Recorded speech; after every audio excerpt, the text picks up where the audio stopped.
জন্য তুমি এই ওয়েদারটাকে খুব এনজয় করছো? না, এইটা একদম না, একদম না। তাহলে কি তুমি কি গরমে নাজেহাল হচ্ছো?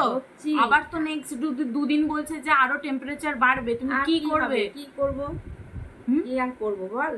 টক দই তো একটু বেশি করে খেতে হবে নাকি? হ্যাঁ, তাহলে তোমার কেমন লাগছে? ওয়েদারটা এনজয় করছো তো? যখন শীতকাল থাকে, শীতকাল আমার খুব ভালো লাগে। তো বেসিক্যালি যখন আমি যখন বলে না গরমকালটাই ভালো, মা বলে, আমি বলি হ্যাঁ গ্রীষ্মকালটাই ভালো। তাহলে সেটা আমি ওই জন্য তোমার কাছে জানতে চাইছি যে তুমি যে বলো এই কথাটা, তাহলে তুমি এখন কেমন এনজয় করছো এই ওয়েদারটা?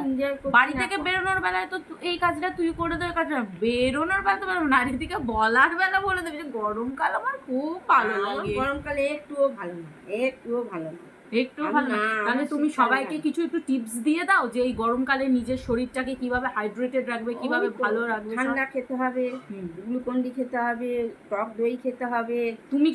তুমি এখন রোজ তাহলে লাঞ্চ কি দিয়ে করছো? রোজ তো শুনছি মাকে ফোন করে যে বলছে যে তুমি নাকি খুব টক ডাল খাচ্ছ।